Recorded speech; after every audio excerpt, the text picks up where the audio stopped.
नमस्कार।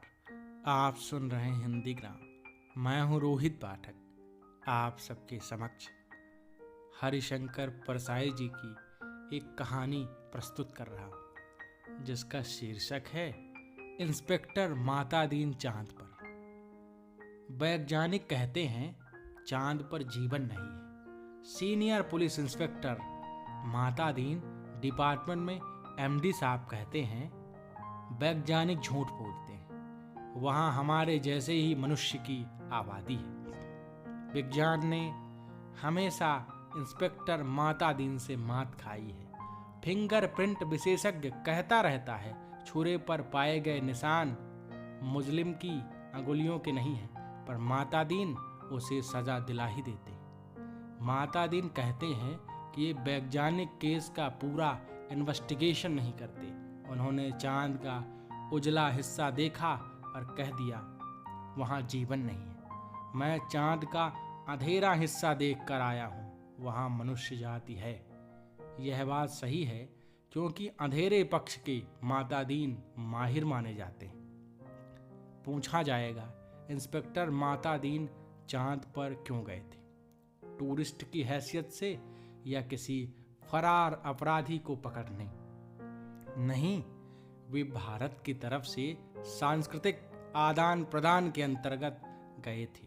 चांद सरकार ने भारत सरकार को लिखा था, यूँ हमारी सभ्यता बहुत आगे बढ़ी है, पर हमारी पुलिस में पर्याप्त सक्षमता नहीं है। वह अपराधी का पता लगाने और उसे सजा दिलाने में अक्सर सफल नहीं होती। सुना है आपके यहाँ राम राज है। मेहरबानी करके किसी पुलिस अफसर को भेजें जो हमारी पुलिस को शिक्षित कर दे। गृह मंत्री ने सचिव से कहा, किसी आईजी को भेज दो। सचिव ने कहा, नहीं सर, आईजी नहीं भेजा जा सकता, प्रोटोकॉल का सवाल है। चांद हमारा एक क्षुद्र उपग्रह है।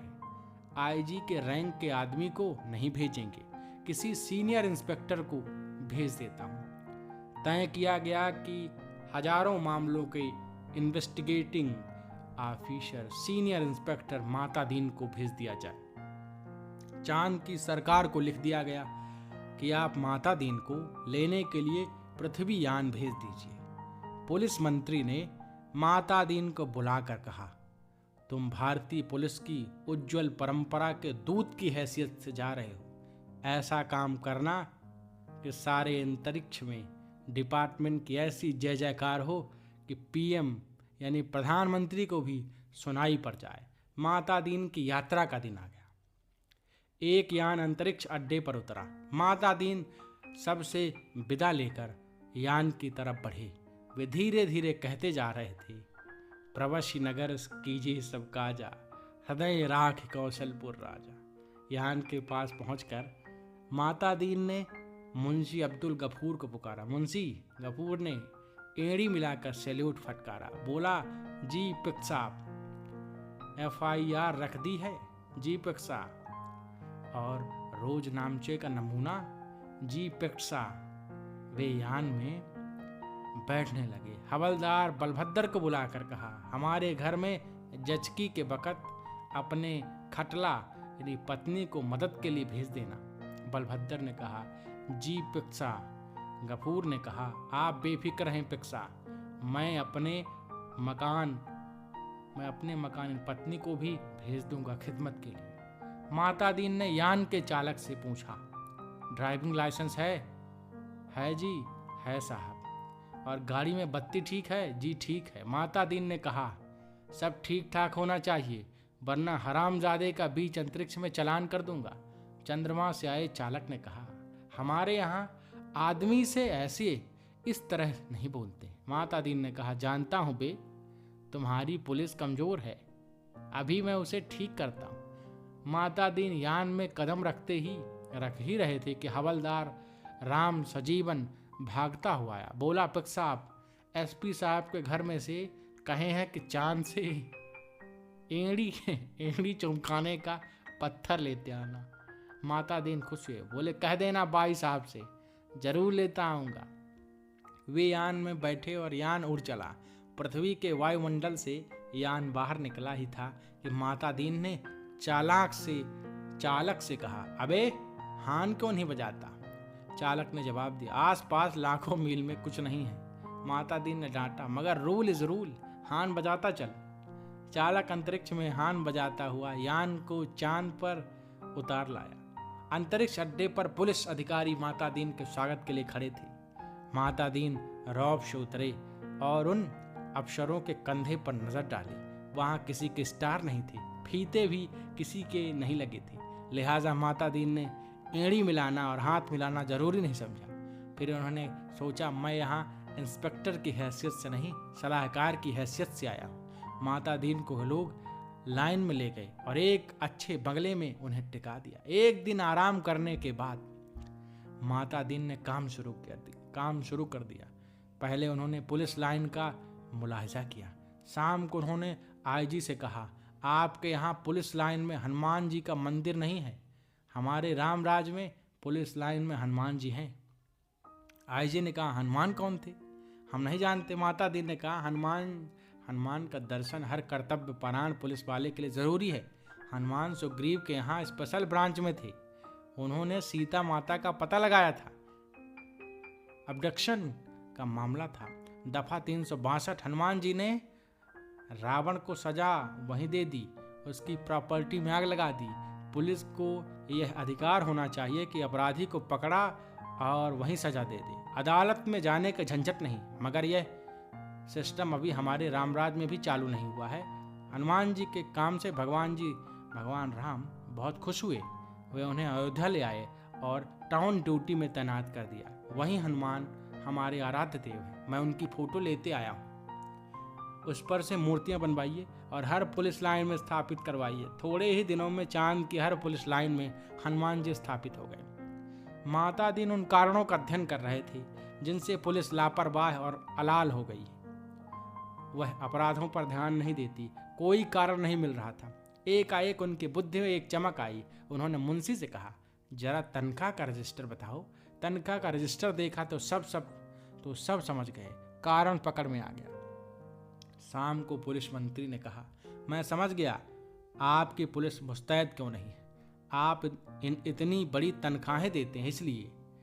सिपाही को 500, हवलदार को 700, थानेदार को 1000। ये क्या मजाक है?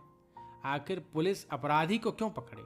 हमारे यहाँ सिपाही को 100, इंस्पेक्टर को 200 देते हैं तो वे 24 घंटे जुर्म की तलाश करते हैं। आप तनख्वाह फौरन घटाइए। पुलिस मंत्री ने कहा, मगर यह तो अन्याय होगा। अच्छा वेतन नहीं मिलेगा तो वे काम ही क्यों करेंगे? माता दीन ने कहा, इसमें कोई अन्याय नहीं। आप देखेंगे कि पहली घटी हुई तनख्वाह मिलते ही आपकी पुलिस की मनोवृत्ति में क्रांतिकारी परिवर्तन हो जाएगा। पुलिस मंत्री ने तनख्वाह घटा दी और 2-3 महीने में सचमुच बहुत फर्क आ गया। पुलिस एकदम मुस्तैद हो गई, सोते से एकदम जाग गई, चारों तरफ नजर रखने लगी।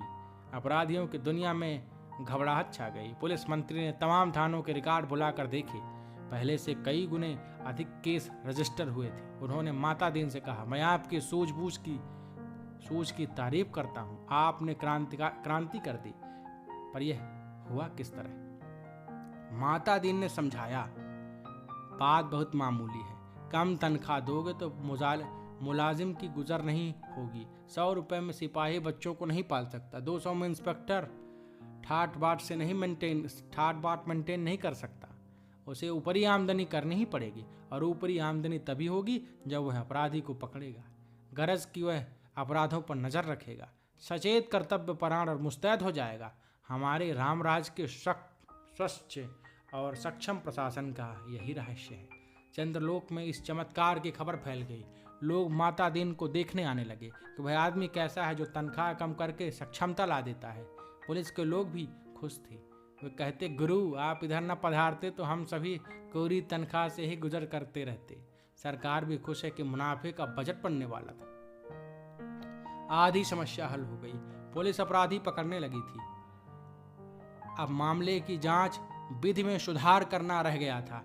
अपराध को पकड़ने के बाद उसे सजा दिलाना। माता दीन इंतजार कर रहे थे कि कोई बड़ा केस हो जाए तो नमूने के तौर पर उसका इन्वेस्टिगेशन कर बताएं।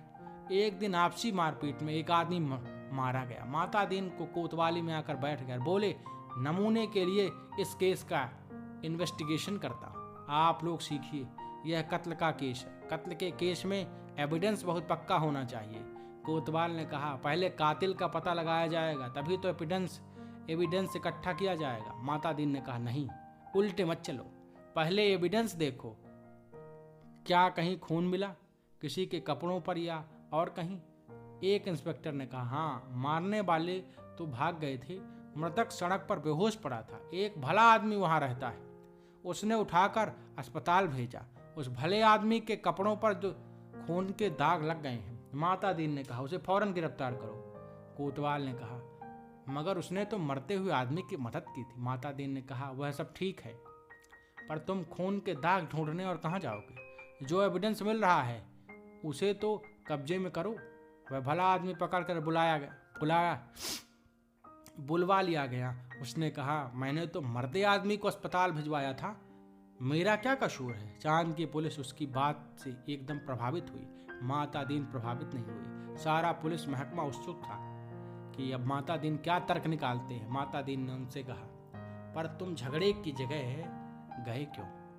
उसने जवाब दिया मैं झगड़े की जगह नहीं गया, मेरा वहाँ मकान है, झगड़ा मेरे मकान के सामने हुआ।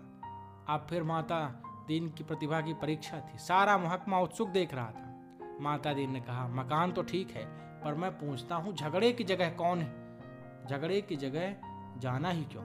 इस तर्क का कोई जवाब नहीं था। वह बार बार कहता मैं झगड़े की जगह नहीं गया, मेरा वही मकान है। माता दीन उसे जवाब देते सो ठीक है, पर झगड़े की जगह जाना ही क्यों? इस तर्क प्रणाली से पुलिस के लोग बहुत प्रभावित हुए। अब माता दीन ने इन्वेस्टिगेशन का सिद्धांत समझाया। देखो आदमी मारा गया है तो यह पक्का है कि किसी ने उसे जरूर मारा है, कोई कातिल है, किसी को सजा होनी है। सवाल है किसको सजा होनी है। पुलिस के लिए यह सवाल इतना महत्व नहीं रखता जितना यह सवाल जुर्म किस पर साबित हो सकता है या किस पर साबित होना चाहिए। कत्ल हुआ है तो किसी मनुष्य को सजा होगी ही, मारने वाले को होती है या बेकसूर को। यह अपने सोचने की बात नहीं है। मनुष्य सब बराबर है, उसमें उसी परमात्मा का अंश है। हम भेदभाव नहीं करते, यह पुलिस का मानवतावाद है। दूसरा सवाल है किस पर जुर्म साबित होना चाहिए। इसका निर्णय इन बातों से होगा, क्या वह आदमी पुलिस के रास्ते में आता है, क्या उसे सजा दिलाने से ऊपर के लोग खुश होंगे। माता दीन को बताया गया कि वह आदमी भला है, पर पुलिस अन्याय करे तो विरोध करता है। जहां तक ऊपर के लोगों का सवाल है, वो वर्तमान सरकार की विरोधी राजनीति वाला है। माता दीन ने टेबल ठोंक कर कहा फर्स्ट क्लास केस, पक्का एविडेंस और ऊपर का सपोर्ट। एक इंस्पेक्टर ने कहा पर हमारे गले यह बात नहीं उतरती कि एक निरपराध भले आदमी को सजा दिलाई जाए। माता दीन ने समझाया देखो मैं समझा चुका हूं कि सब में उसी ईश्वर का अंश है, सजा इसे हो या कातिल हो, फांसी पर तो ईश्वर ही चढ़ेगा ना। फिर तुम्हें कपड़ों पर खून मिल रहा है, इसे छोड़कर तुम कहां खून ढूंढने फिरोगे? तुम तो भरो FIR। माता दीन जी ने FIR भरवा दी, वक़्त जरूर के लिए जगह खाली छुड़वा दी। दूसरे दिन पुलिस कोतवाल ने कहा गुरुदेव हमारी तो बड़ी आफत है, तमाम भले आदमी आते हैं और कहते हैं उस बेचारे बेकसूर को क्यों फंसा रहे हो। ऐसा तो चंद्रलोक में कभी नहीं हुआ, बताइए हम इसका क्या जवाब दें? हम तो बहुत शर्मिंदा हैं। माता दीन ने कोतवाल से कहा घबराओ मत, शुरू में इस आदमी को शर्म आती है, इस काम में आदमी को शर्म आती है, आगे तुम्हें बेकसूर को छोड़ने में शर्म आएगी। हर चीज़ का जवाब है। अब आपके पास जो आए उससे कह दो हम जानते हैं वह निर्दोष है, पर हम क्या करें, यह सब ऊपर से हो रहा है। कोतवाल ने कहा तब वे SP के पास जाएंगे। माता दीन बोले SP भी कह दे कि ऊपर से हो रहा है, तब वे IG के पास शिकायत करेंगे। IG भी कह दे कि सब ऊपर से हो रहा है, तब वे लोग पुलिस मंत्री के पास जाएंगे। पुलिस मंत्री भी कहे भैया मैं क्या करूं, ऊपर से हो रहा है, तो वे प्रधानमंत्री के पास जाएंगे। प्रधानमंत्री भी कह दे कि मैं जानता हूं यह निर्दोष है, पर यह ऊपर से हो रहा है। कोतवाल ने कहा तब वे, माता दीन ने कहा तब क्या, तब वे किसके पास जाएंगे? भगवान के पास ना, मगर भगवान से पूछकर कौन लौट सका है। कोतवाल चुप रह गया, वह इस महान प्रतिभा से चमत्कृत था। माता दीन ने कहा एक मुहावरा ऊपर से हो रहा है, हमारे देश में 25 सालों से सरकारों को बचा रहा है। तुम इसे सीख लो। केस की तैयारी होने लगी। माता दीन ने कहा, अब 4-6 चश्मदीद गवाह लाओ। कोतवाल, चश्मदीद गवाह कैसे मिलेंगे? जब किसी ने उसे मारते देखा ही नहीं तो चश्मदीद गवाह कोई कैसे होगा? माता दीन ने सिर ठोक लिया। किन बेवकूफ़ों के बीच फंसा गवर्नमेंट ने, इन्हें तो ABCD भी नहीं आती। झल्ला कर कहा, चश्मदीद गवाह किसे कहते हैं जानते हो? चश्मदीद गवाह वह नहीं है जो देखे, बल्कि वह है जो कहे कि मैंने देखा। कोतवाल ने कहा, ऐसा कोई क्यों कहेगा? माता दीन ने कहा, कहेगा, समझ में नहीं आता कैसे डिपार्टमेंट चलाते हो? अरे चश्मदीद गवाहों की लिस्ट पुलिस के पास पहले से रहती है। जहां जरूरत हुई उन्हें चश्मदीद गवाह बना दिया। हमारे यहाँ ऐसे आदमी हैं जो साल में 300 से 400 वारदातों के चश्मदीद गवाह होते हैं। हमारी अदालतें भी मान लेती हैं कि इस आदमी में कोई दैवी शक्ति है, जिससे जान लेता है कि अमुक जगह वारदात होने वाली है और वहाँ पहले से पहुँच जाता है। मैं तुम्हें चश्मदीद गवाह बनाकर देता हूँ। 8-10 उठाई गिरोह को बुलाओ जो चोरी, मारपीट, गुंडागर्दी करते हो, जुआ खेलते हो, खिलाते हो या शराब उतारते हो। दूसरे दिन शहर के 8-10 नवरत्न कोतवाली में हाजिर थे। उन्हें देखकर माता दीन गदगद हो गए। बहुत दिन हो गए थे ऐसे लोगों को देखे, बड़ा सूना सूना लग रहा था। माता दीन का प्रेम उमड़ पड़ा। उनसे कहा, तुम लोगों ने उस आदमी को लाठी से मारते देखा था ना? वे बोले, नहीं देखा साहब, हम वहाँ थे ही नहीं। माता दीन जानते थे यह पहला मौका है। फिर उन्होंने कहा, वहाँ नहीं थे, मैंने माना, पर लाठी मारते देखा तो था।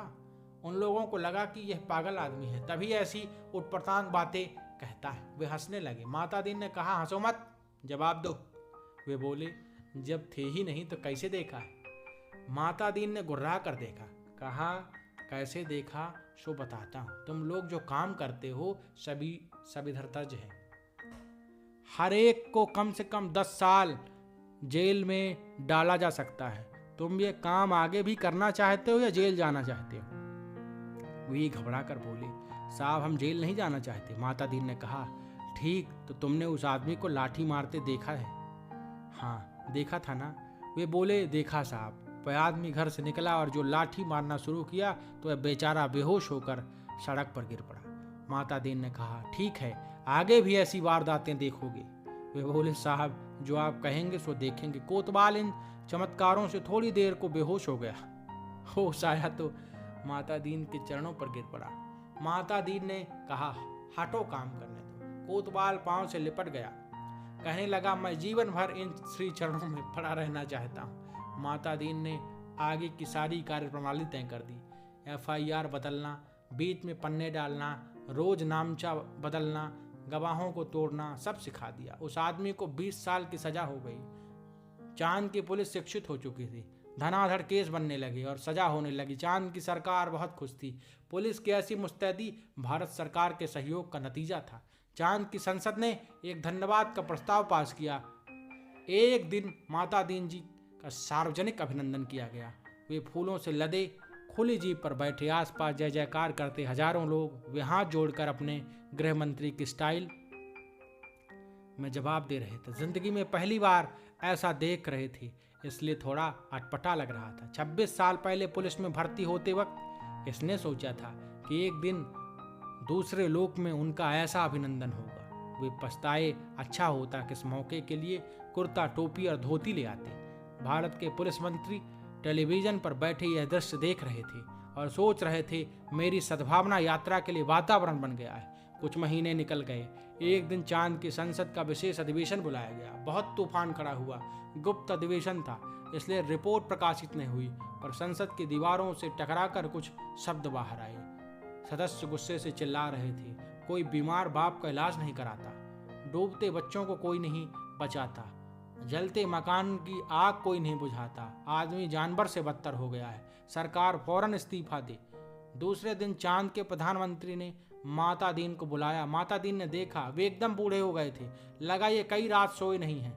रुआसे होकर प्रधानमंत्री से कहा, माता दीन, हम आपके और भारत सरकार के बहुत आभारी हैं। अब आप कल देश वापस लौट जाइए। माता दीन ने कहा, मैं तो टर्म खत्म करके ही जाऊंगा। प्रधानमंत्री ने कहा, आप बाकी टर्म का वेतन ले जाइए, डबल ले जाइए, तिबल ले जाइए। माता दीन ने कहा, हमारा सिद्धांत है, हमें पैसा नहीं, काम प्यारा है। आखिरी चांद के प्रधानमंत्री ने भारत के प्रधानमंत्री को एक गुप्त पत्र लिखा। चौथे दिन माता दीन को वापस लौटने के लिए अपने आईजी का आर्डर मिला। उन्होंने एसपी साहब के घर के एड़ी चमकाने का पत्थर यान में रखा और चांद से विदा हो गए। उन्हें जाते हुए देख पुलिस वाले रो पड़े। बहुत अरसे तक यह रहस्य बना रहा कि आखिर चांद में ऐसा क्या हो गया कि माता दीन को इस तरह एकदम लौटना पड़ा। चांद के प्रधानमंत्री ने भारत के प्रधानमंत्री को क्या लिखा था? एक दिन वह पत्र खुल ही गया। उसमें लिखा था, इंस्पेक्टर माता दीन की सेवाएं हमें प्रदान करने के लिए अनेक धन्यवाद, पर अब आप उन्हें फौरन बुला लें। हम भारत सरकार को मित्र देश समझते थे, पर आपने हमारे साथ शत्रुवत व्यवहार किया है। हम भोले लोगों से आपने विश्वासघात किया है। आपके माता दीन ने हमारी पुलिस को जैसा कर दिया है, उसके नतीजे ये हुए। कोई आदमी किसी मरते हुए आदमी के पास नहीं जाता, इस डर से कि वह कत्ल के मामले में फंसा दिया जाएगा। बेटा बीमार बाप की सेवा नहीं करता, वह डरता है बाप मर गया तो उस पर कहीं हत्या का आरोप नहीं लगा दिया जाए। घर जलते रहते हैं, कोई बुझाने नहीं जाता, डरता है कि कहीं उस पर आग लगाने का जुर्म कायम न कर दिया जाए। बच्चे नदी में डूबते रहते हैं, कोई उन्हें बचाता नहीं है, इस डर से कि उस पर बच्चों को डुबाने का आरोप न लग जाए। सारे मानवीय संबंध समाप्त हो रहे हैं। माता दीन जी ने हमारी आधी संस्कृत नष्ट कर दी है। अगर वे यहाँ रहे तो पूरी संस्कृत नष्ट कर देंगे। उन्हें फौरन रामराज में बुला लिया जाए। आपने इस कहानी को बड़े धैर्य और ध्यान से सुना, इसके लिए बहुत बहुत